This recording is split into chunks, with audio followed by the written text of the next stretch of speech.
भंडारा जिल्ह्यात मागील महिन्यात अतिवृष्टी झाल्याने हजारो शेतकऱ्यांच्या धान पिकाचे नुकसान झाले होते, तर अनेक लोकांवर दुबार पेरणीचे संकट देखील आले। तर एकट्या लाखांदूर तालुक्यात अतिवृष्टीमुळे 300च्या वर लोकांच्या घरांची पडझड झाली असून नुकसानग्रस्त शेतकऱ्यांना हेक्टरी 50,000 रुपये मदत सरकारने जारी करावी, तसेच पीक विमा तत्काळ जाहीर करून शेतकऱ्यांची कर्जमाफी करावी।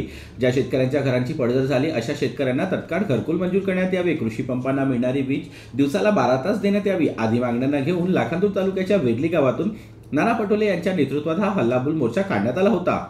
महाराष्ट्रातलं सरकार आणि केंद्रातलं सरकार हे शेतकरी विरोधी आहे, गरिबी विरोधी आहे।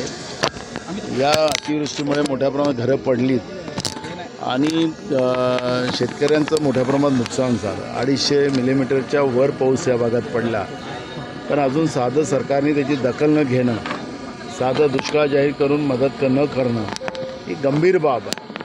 गरिबांना राहायला घरं नाही आणि त्याच्यामुळे स्वाभाविक आहे की जनतेमध्ये आक्रोश होणं आणि हे नुसतं लाखांदूरच नाही तर संपूर्ण महाराष्ट्रामध्ये ही स्थिती शेतकऱ्यांची आहे। मोठ्या प्रमाणात शेतकऱ्यांच्या आत्महत्या वाढत आहे आणि म्हणून आज काँग्रेसच्या वतीनं लाखांदूरमध्ये जवळपास 17 किलोमीटरची पदयात्रा या ठिकाणी केली गेली आणि त्याचं निवेदन आणि मी उद्या परवा मुंबईला जाऊन मुख्यमंत्र्यांनाही आणि मुख्य सचिवांना भेटून त्यांना ही सगळी व्यथा मांडून तातडीनं यांनी त्यांना मदत करावी।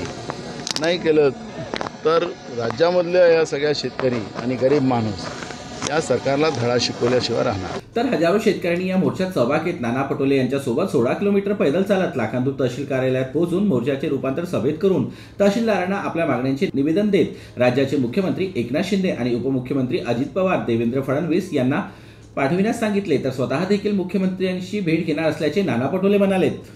जीबी न्यूजचं प्रत्येक अपडेट मिळवून घेण्यासाठी तुम्ही आमच्या चॅनलला लाईक करा, सबस्क्राइब करा आणि शेअर करा, तसंच बेल आयकॉनला सुद्धा प्रेस करा। आपला जिल्हा, आपली बातमी, जीबी न्यूज भंडारा।